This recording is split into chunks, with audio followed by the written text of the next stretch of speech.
Thanks a lot for staying with us. Hijab ban controversy continues to be heard in Karnataka. The hearing is resuming in the Karnataka High Court. Many hijab-wearing students deserted schools, skipped exams after they were denied entry with the headscarf. At several locations, parents got into arguments with school administrations over the denying of entry. Meanwhile, several leaders of minority community have met Chief Minister Basavaraj Bommai in Bengaluru over this issue. RSS has also jumped into this row, slamming the state government for allowing the girls to even hold protests in the first place. As far as the legal tangle is concerned, there have been extensive arguments that have been made by a few petitioners. There are more. We expect that more of the petitioners' arguments will be made today as the hearing resumes. Senior advocate Devdutt Kamath, appearing on behalf of one of the petitioners, had made the arguments on Monday.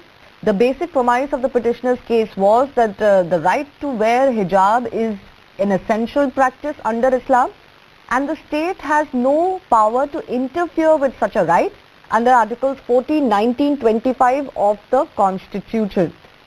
What the petitioners have also argued is that the powers that were delegated to the CDC are arbitrary, but they also argue that the state has no right to interfere in this matter either. So that of course throws up the question of who can then decide what is the uniform code in any particular school, that too run by the government. Before we get you more live updates from both Udupi, Bengaluru and the Karnataka High Court, let's also take a look at this report filed by my colleague Swastika from Kundapur. CNN News 18 is at ground zero and we are coming to you from Kundapur. This is right outside the government PU college, or in fact the government high school here in Kundapur, which is about 30 kilometers away from Udupi.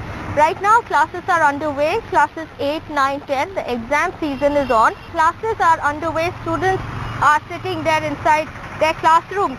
Now the rules as per the Karnataka High Court interim order, the school is allowing students to wear hijab, but they have to change it outside the school compound and only enter the premise after that. The PUC classes, which is 11th and 12th, will reopen, and that is why the police officials have been doing rounds, multiple rounds since morning, taking stock of situation. There's also a police officer stationed here because of prohibitory orders that are in place. On more of what is transpiring in court, let me also go across to my colleague Anusha Soni, who is joining us live. Anusha, any updates from the court just yet? Well, the three-judge bench is yet to assemble. We have the Chief Justice Court, which has started functioning. The proceedings are live streamed on YouTube, so everybody can watch them. But as of now, the hearing hasn't begun. But just to give a broad perspective to our viewers as to what to expect from today's hearing, the petitioners are likely to finish their arguments today. That is what is expected. Yesterday, Mr. Kamath had already made a substantial chunk of his arguments.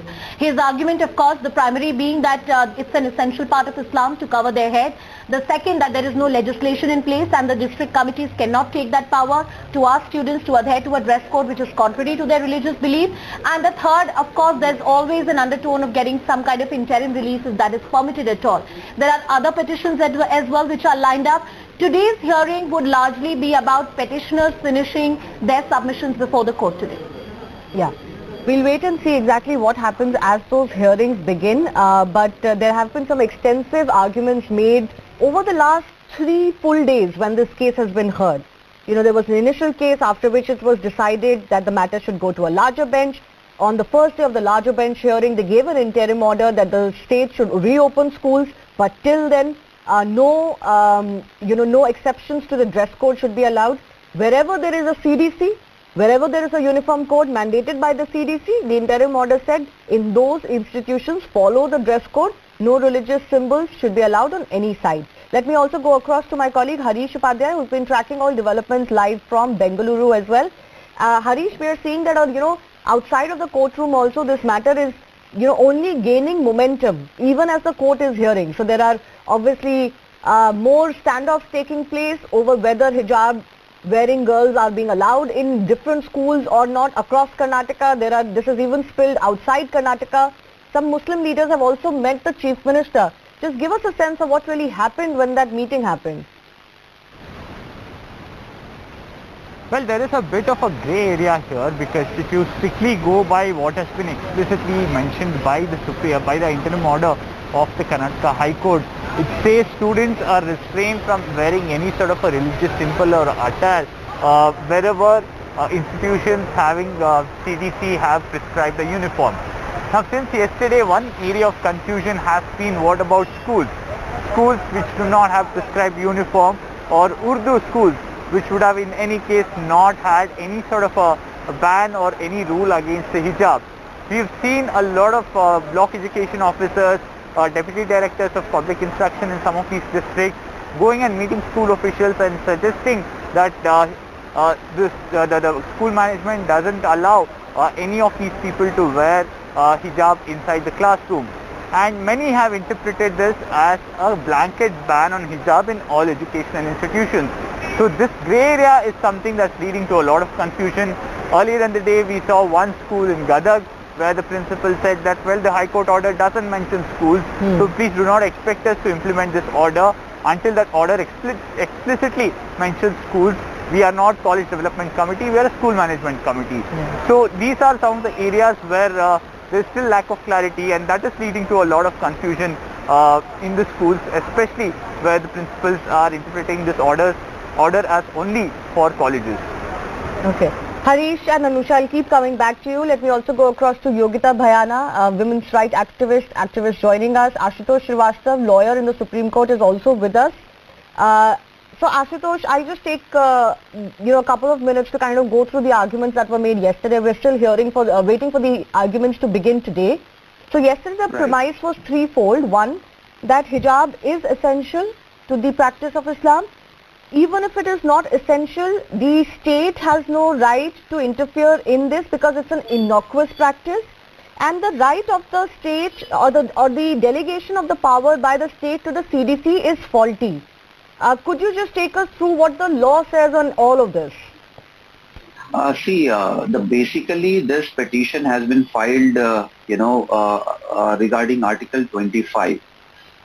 And the other issues what has been raised in the argument that CDC is actually the College Development Council which was formed, and it is argued that all these decisions were put forth to CDC by the state government, and which took further decision. But I personally feel in this matter that it is not like that. They have sought the legal opinion also. Secondly, Article 25 is also having certain restrictions. When it comes to public order, then the Article 25 is not absolute in that way. No, but actually the state, the AG yesterday argued in court. In fact, this was the petitioner's argument, that public order cannot be used in this case, because how is the hijab causing any public order issue? The state AG said that the government order does not say public order in fact. Yes, it is. One part is the public order. Second part is that, this Article 25 is not, valid on the public places like, on roads or public places, institutions. See, school or college is also an institution, and it is not a religious place, or it is not a private place. Obviously this has to run through certain set of rules, and these rules are to be prepared by the state government, which has got certain powers by the Constitution of India. Obviously there are other articles as well, like Article 14, equality before law, and all these things are there. I mean, a school or a also college on this, the petitioners had argued that actually all of this is outside the purview of the state. The state is an outsider, should not decide whether a practice is essential or not. That of course causes many legal issues. But we're getting an update now that the bench has resumed hearing. This is a 3-judge bench, remember, also including the Chief Justice of the High Court of Karnataka. Let me go across to my colleague Anusha one more time. Anusha, so the bench has assembled. The hearing is beginning now? The hearing has begun. You have Mr. Devdutt Kamath who's continuing his argument. And Shivani, it's very interesting to know, just some time ago you were mentioning about the fact that the Advocate General yesterday said that there was no public order that was mentioned, and in fact there was a lot of dispute over whether the translation from the regional language Kannada was done properly in English or not. Now the petitioner's lawyer Devdas Kamath has just begun his argument, and he is arguing that though not directly but indirectly there is a hint of a wider public order sentiment in that order of the Government of India order that had earlier come out. He has just begun his arguments. I want to reiterate to our viewers that Mr. Kamath is one lawyer for one petitioner. There are other petitioners who would also argue their case before the court. The court is going to allot each of them time. But I think today's hearing and what Mr. Kamath is going to say in the next half an hour would be largely premised on the fact of public order, whether the earlier orders that were passed by the government had an element of public order, and that is why hijab was banned. The government said no, it wasn't the case. I think the petitioner's case is, what Mr. Kamath is arguing here is that somewhere the sentiment was of public order, and that is not in accordance with law. Yeah. Let me go back across to Harish also. On this issue of the government order, what is the government telling you, Harish? Because while there are some legal arguments, just give our viewers a sense of what was the dress code initially by the CDC. Why did a government order come into place? Well, the CDC in the case of the Udupi College or a few other colleges very specifically mentioned that there will be a dress code. The particular CDC prescribed a uniform and that has to be followed. They said that there won't be any other religious attire that will be allowed. What the government order did was that it did two things. One, it cleared the air on the power of the CDC. It said the CDC in respective government colleges will be empowered to take a decision on the dress code, and wherever there is a private college, the college management committee will decide on it, and wherever there is no college management committee or a CDC, which is a grey area, in that case the students were asked to wear clothes that will, one, ensure that there is uniformity and equality, and third, that there will be no sort of a disturbance to public order. These were the clear orders of the government that was passed in the first week of February. Now there are two aspects that perhaps is now coming in front of the court. One is that government order doesn't talk about the schools. Second, they're also saying that the High Court too hadn't mentioned this for schools, and now the petitioner bringing it to the notice of the court that somewhere this interim order of the High Court is being misused to make students in schools to remove hijab, and this is being brought to the notice of the court. The court saying that we will have to look further into it. No clear answers from the court or no view on the court by the court on this matter so far. Yeah.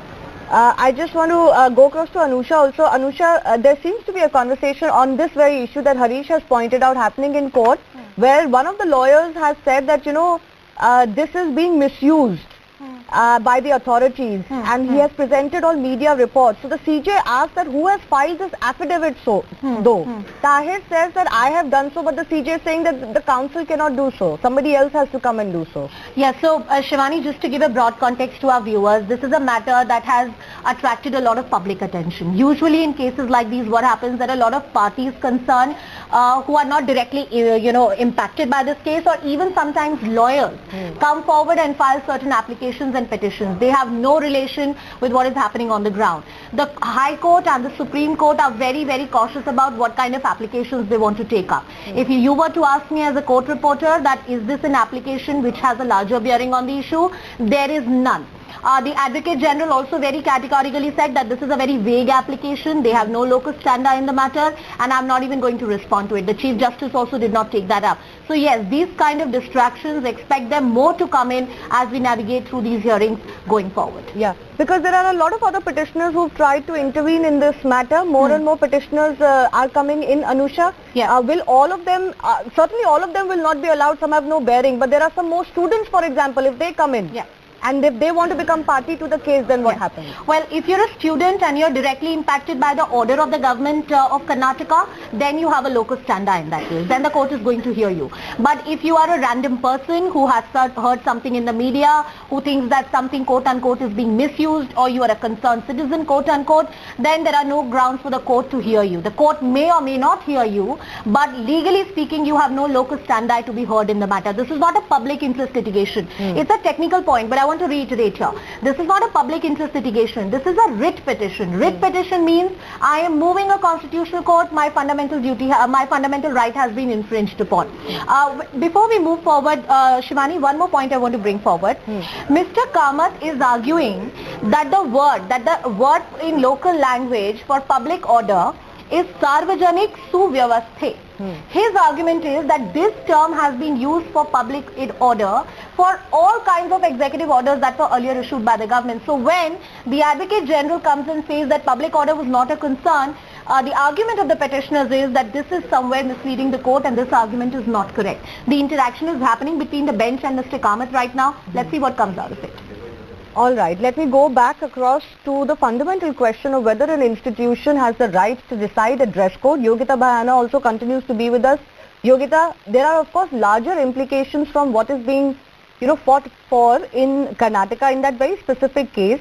But if you were to look at the larger implications, do you believe that an institution's right to to formulate some sort of policy and dress code also needs to be maintained? I agree with you that yes, as per the region, as per the region, as per the state, as per the the traditions, we honor the local policies. At the same time, I also believe that universal civil code or these things also should be looked into. But this is like a very tricky situation right now, and I think it's really given us a lot of order to think about and form an opinion. It is really hard, it's been a very hard for personally as an activist, where I have very strong opinions on a lot of things, clear mandate rather, I would put it this way. But this has been a very, very challenging thing for me also, taking a stand on one thing. So as I have been saying earlier also, right now also I will reiterate that I think maintaining a balanced approach, I think everybody should come together, state, center, courts. I think now the problem is not a problem anymore. It can lead to a big issue, and we need to kind of sort it out and come out with some solution. And I think now we need to collaborate on in this. the meantime though, even as these hearings are ongoing, and ultimately what the court says will go, and that is the faith that the petitioners have also shown, that they want to go to the court. But even as the court is hearing this matter, we are seeing a standoff not only in Karnataka but even in other states. At least certainly till the court is seized of the matter, all sides should behave responsibly.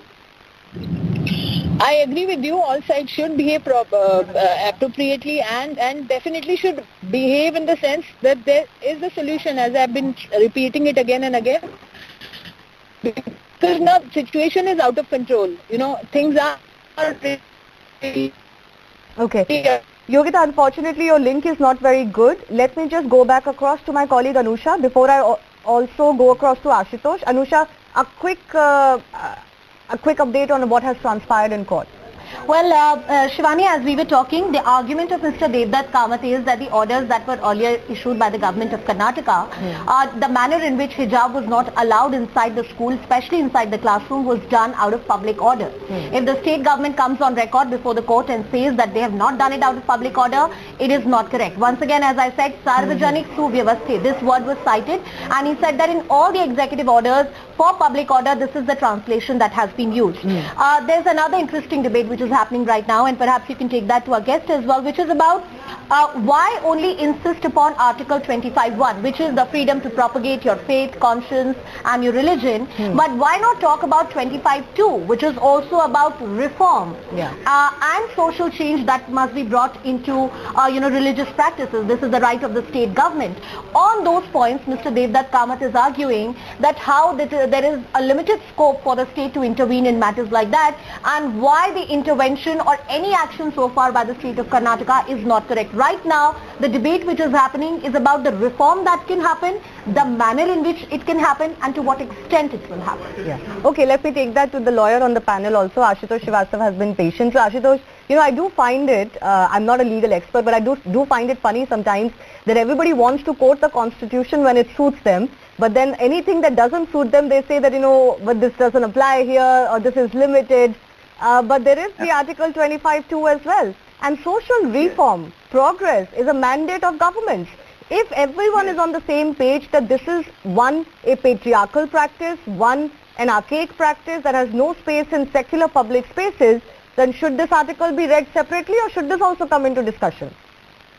Absolutely. See, it is not only the fundamental rights the Constitution has given. There are fundamental duties also which are to be followed. And there are many restrictions on all these, the liberties and the freedoms which have been given by the Constitution. And here when we talk about social reform, of course, I think now the society should come out of this practice of religion, caste and everything.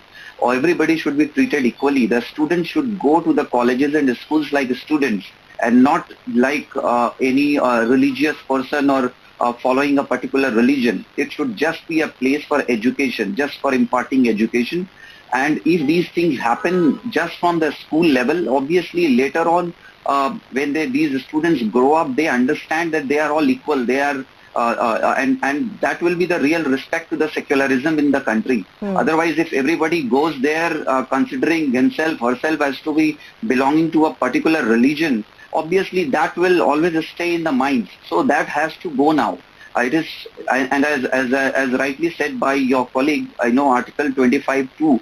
Obviously, there are a lot of social reforms which are required to be done in the country to make it one nation. No, actually, these religion in this and case, this caste all Ashutosh, the divide the government is country. not even attempting to bring any large-scale reform. They're just saying follow the dress code. So I'll come back to that particular issue. Absolutely, and this is as per the law also. Karnataka Education Act is very clear on that. It gives certain powers to the educational institutes to make their certain rules and regulations, including uniform dress code. And uniform dress code was it is practiced everywhere in many of the countries, and the basic purpose is but that I want to ask you this question. One of the things that is being brought to the fore is that some schools have a dress code, some don't.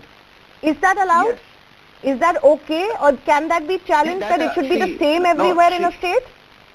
See, as I said, it is the power. It is the power given to the educational institutions. It is not mandatory for them to have a proper or a particular dress code.